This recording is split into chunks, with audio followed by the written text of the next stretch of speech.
तुम्ही पाहत आहात MCN न्यूज मराठी। बुलढाणा जिल्ह्यातील 10 नगर परिषदांच्या निवडणुका 2 डिसेंबर रोजी झाल्यानंतर नगराध्यक्ष अपात्र ठरल्याने स्थगित झालेल्या देऊळगाव राजा नगर परिषदेसाठी आज 21 डिसेंबर रोजी मतदान प्रक्रिया शांततेत पार पडली।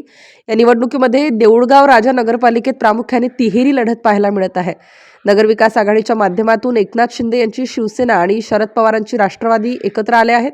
त्यांनी आपला स्वतंत्र उमेदवार रिंगणात उतरवला असून भाजप आणि अजित पवारांची राष्ट्रवादी एकत्र पाहायला मिळत आहे।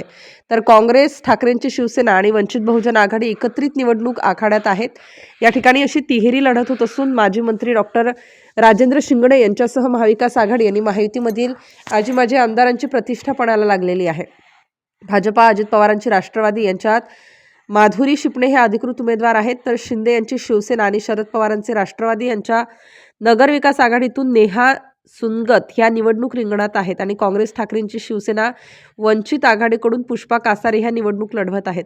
दरम्यान या मतदानासाठी सकाळपासूनच मोठा उत्साह पाहायला मिळत आहे। MCN न्यूज मराठी करिता भूषण शेटे, लोणार। आज मतदान काय परिस्थिती आहे? खरं तर खूप उत्साहात मतदान सुरू झालेलं आहे सकाळपासून आणि देवघरात एक वेगळीच हवा आता निर्माण झालेली आहे। तिथं परिवर्तनाची हवा निर्माण झालेली आहे। सगळीकडे एका दिलाना सत्तेसोबत राहायचा, माहिती सोबत राहायचा मतदारांनी निर्णय घेतलेला आहे। त्यामुळे कसल्या प्रकारची काळजी करायची गरज नाही। 21-0 या ठिकाणी होईल याची खात्री आहे। 22-0 सॉरी। तुमच्या माहितीचे जे घटक आहेत ते विरोधी पक्षासोबत आहे। कोण आहे सोबत? शिवसेना, शिंदे गट आणि शरद पवार गट एकत्र झाले। कुठं पार्टी कुठे आहे? पार्ट्याच नाही ना कुठंच। आघाडी घ्यावं लागली, चिन्ह नाही म्हटल्यावर कसं सोबत म्हणता येईल आपल्याला? मी तर माहितीचं कन्फर्म माहिती आमचीच आहे।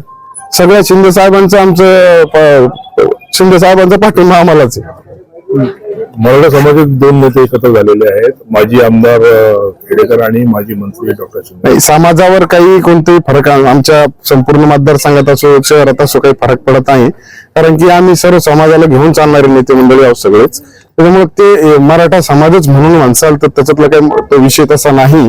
फक्त विचार एक असतील कदाचित त्यांचे, जर आता जुळत असतील। अगोदर विरोधातले विचार होते, आता कोणाला तरी आमच्यासारख्या छोट्या लोकांना किंवा गरीब लोकात राहणाऱ्या, जनतेत राहणाऱ्या लोकांना रोखण्यासाठी जर त्यांना एकत्र यायचं असेल तर मग ते येऊ शकतात।